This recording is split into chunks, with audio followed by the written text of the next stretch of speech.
So, as we start our event planning training, the first thing I want to ask you all is to just share a bit of what has made an event that you went to great and what made an event you went to bad. Like, what are some of the things that you liked about an event that you attended, or some of the things that you think didn't go very well and could have been improved?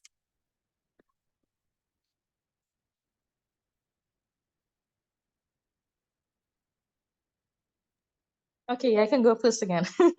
um, in terms of what made an event that I attended great, really is the process with the planning and how they would have factored in inclusion and communication. Because in terms of like some events that I've attended and they weren't so well in some areas, it really was a matter of communicating to attendees in terms of the scheduling, and sometimes there was some mix-ups with if there may have been a particular change in time, the time frame that they would have notified attendees and stuff like that kind of conflicted with our schedule. So I think those are some of the factors that come to mind.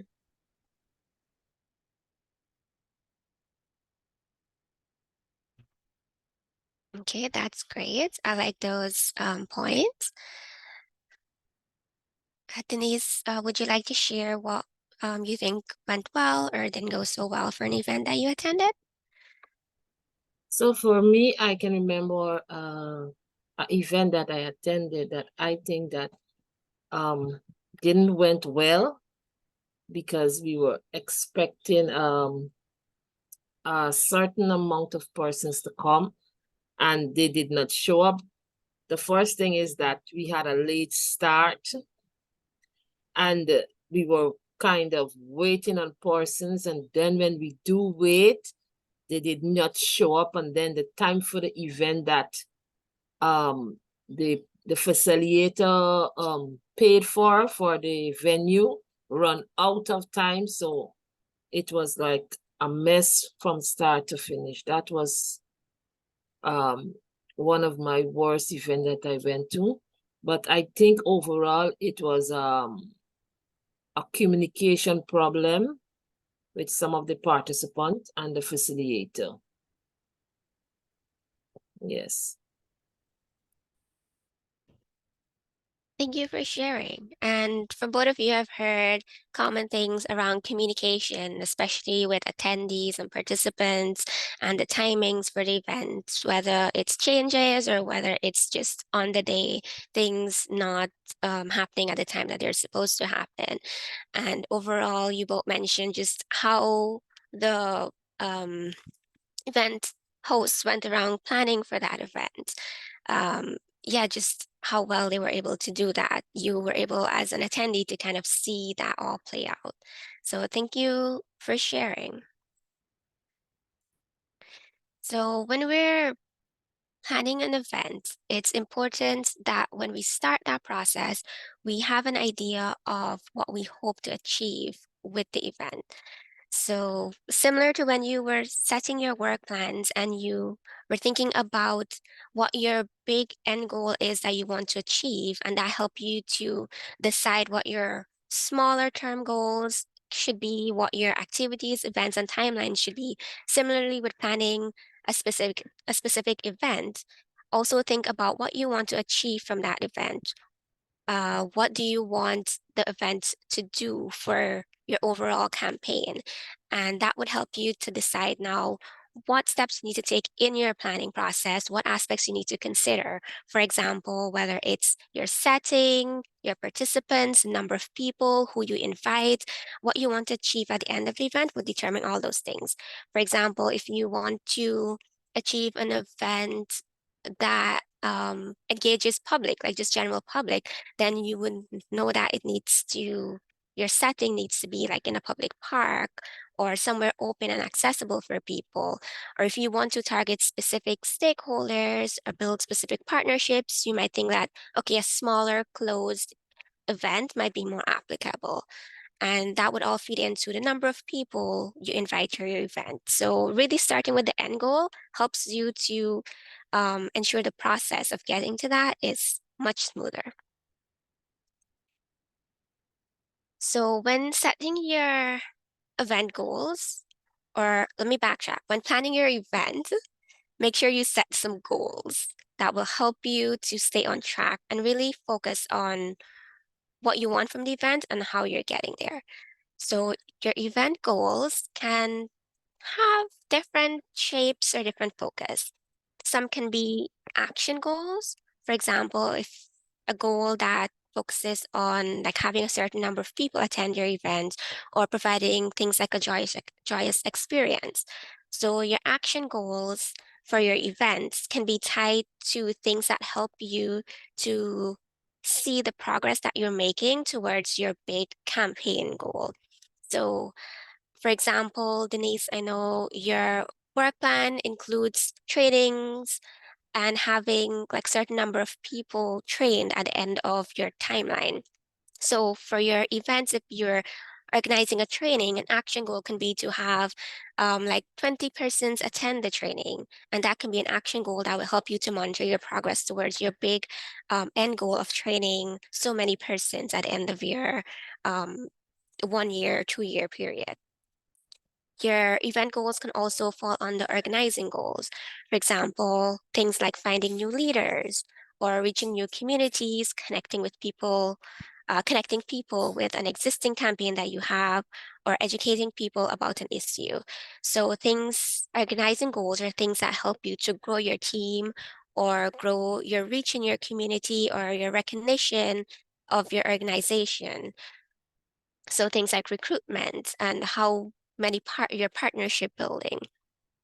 And then you have like change making goals that are focused on achieving the change that you want to see. For example, getting a decision in a local fight. For example, Princess, one of your big end goals is creating this policy that's then adopted by like your national counterparts or organizations. And so if you organize an event that's around reviewing the draft policy, getting feedback, getting input, getting it adopted, like your change making goal would really be getting that policy adopted at the end of that event or at the end of like a certain time period following that event. So when you organize your events, think about these different goals that you might want to achieve through that event. And sometimes your event could have bits and pieces of all of these goals, or sometimes it might be one or two. For example, if you remember when we were starting our campaign planning training and we were talking about um, the ladder of escalating tactics, if you're now starting your organization and you want to do an event that's more focused around recruitment, you might just have like organizing goals in terms of how many new leaders you find, how many new communities you reach, or an action goal in terms of how many people you want to come out to your event.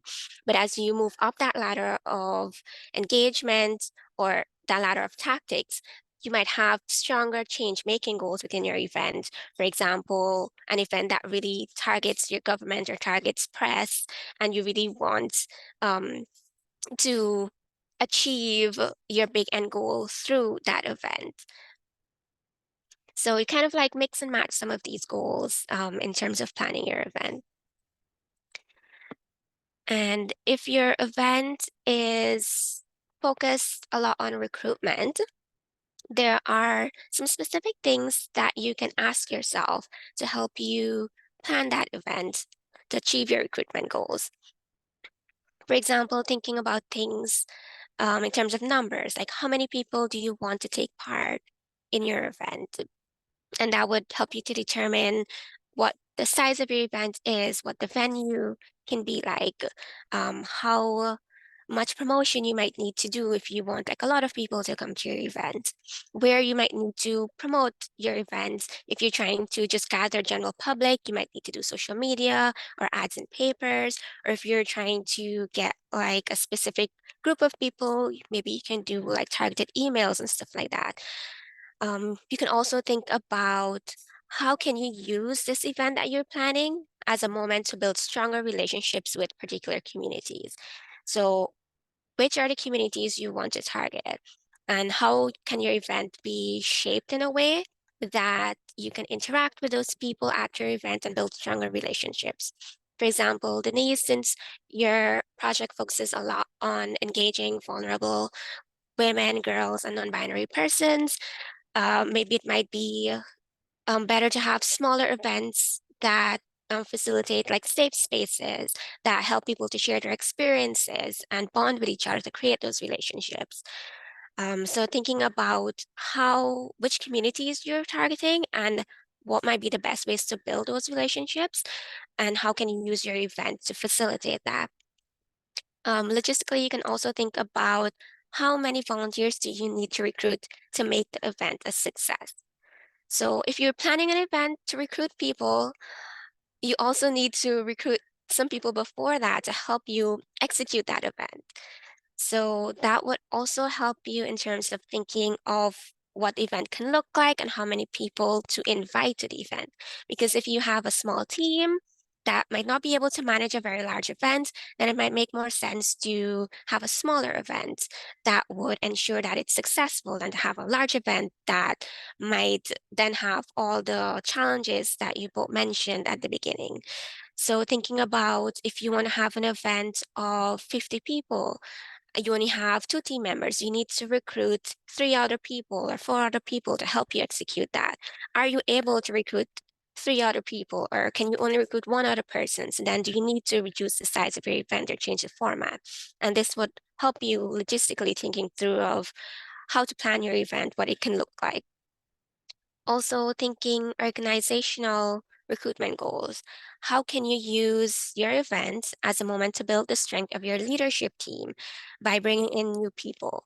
So for example, if you have a team, uh, for example, if you're planning an event and you need someone to help with like your graphic design and your event promotion, and no one in your team has experience with that or is comfortable doing that kind of work, can you recruit somebody else that now has a specific role that they can fill that would help you to execute this event? And maybe through engaging with them, you can facilitate them being part of your team to help you with future events and future activities. Or is it somebody through like a partnership with another organization can help you with that promotional aspect, but they also like train some of your members as they're doing that work. So then even if they're not able to stay on with your team members that you currently have were able to learn from that person in that event. And now your future events, your team has new leadership that can hold that role and hold that space and be able to do that work. So thinking when you're recruiting people for your event or when you're hosting events, how can you build your leadership team? So these are some of the things to help you reflect um, on your goals, help you reflect on what you need to get out of your event and what you need to do to um, ensure that the process of planning your event is smooth, and then you can able to have like a successful event, whether it's a small event or a big event.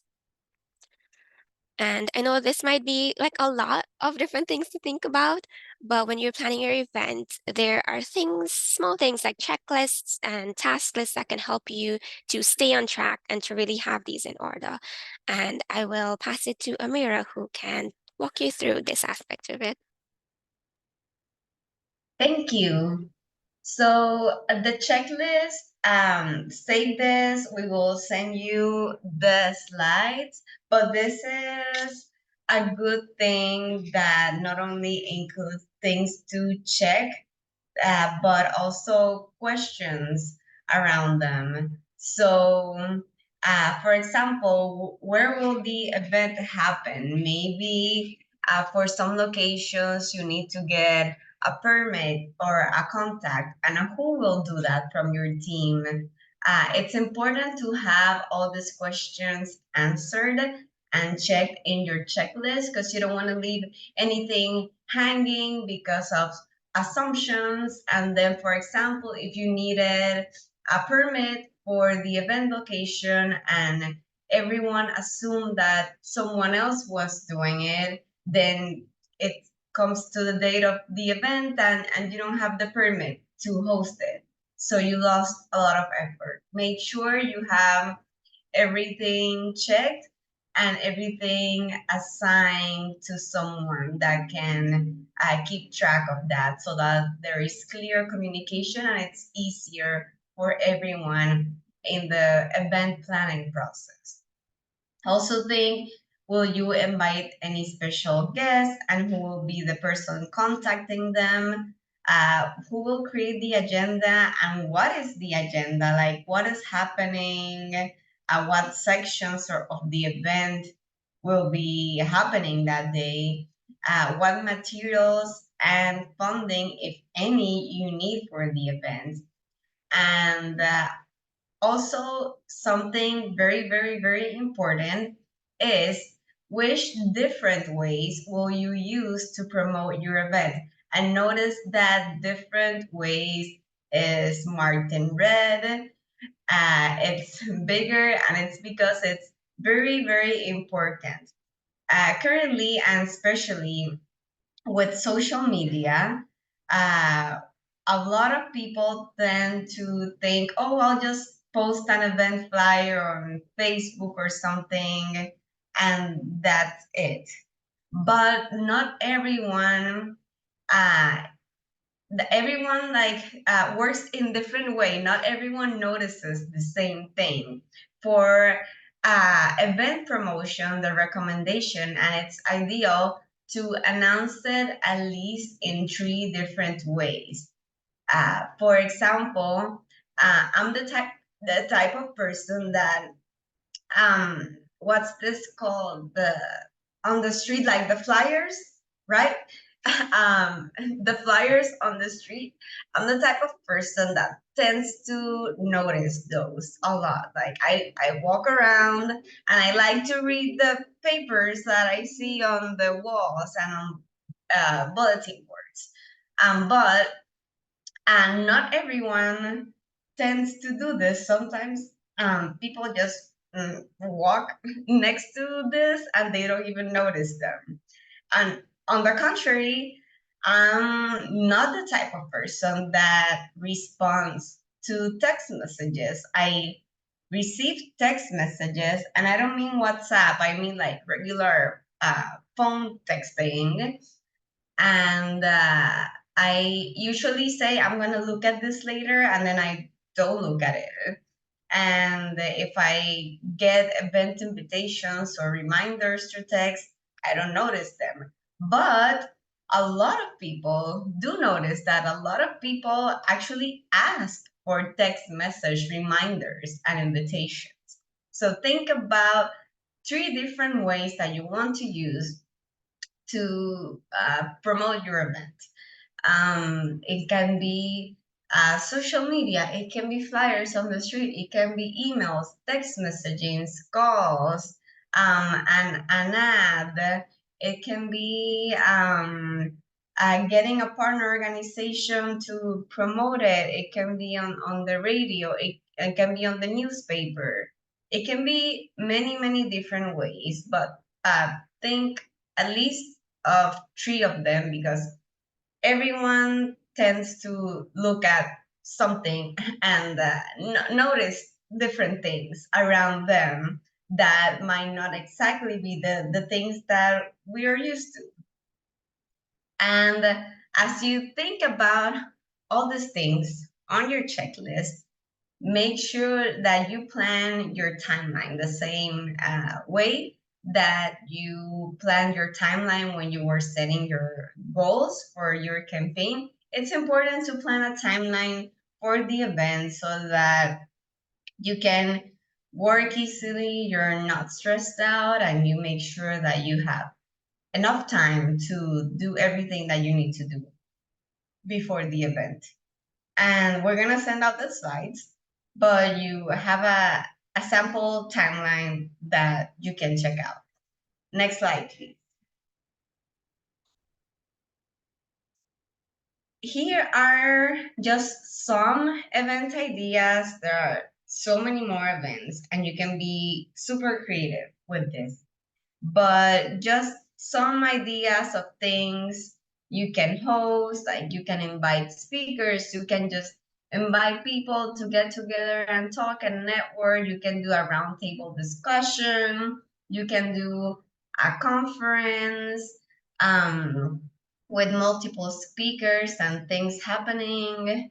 Inside that, you can do like a seminar or a class or a workshop. You can do an outing in nature or in the city or something where people go and walk around and learn things. You can host fundraising events. You can host an award or a competition, a festival or a party. Sometimes we tend to forget parties when we're organizing, and we've mentioned this a lot, but again, it doesn't need to be work and seriousness all the time. We also need to have fun and enjoy ourselves and celebrate. So hosting festivals and party is that fully valid way of organizing. Also, webinars, concerts, tabling, where we set up a table at a public space and hand out flyers or play games with past buyers or get people to sign our petition or things like that. A dinner, a movie showing, march or protest, a banner drop is where people, for example, go to a tall building or a bridge or something, and drop a large banner that says key messaging about their campaign. Also similar with public projection, where people get this specific projectors to put on big walls or buildings in key places, messaging for their campaign. Also, people can do a mural, and there's so many more things. You've probably done other things that are not in this list, that maybe you see things in this list that you have not done before, and you can try them, but these are just some events ideas that you can plan. Okay, so next, now that we have all this information, let's move on to an activity.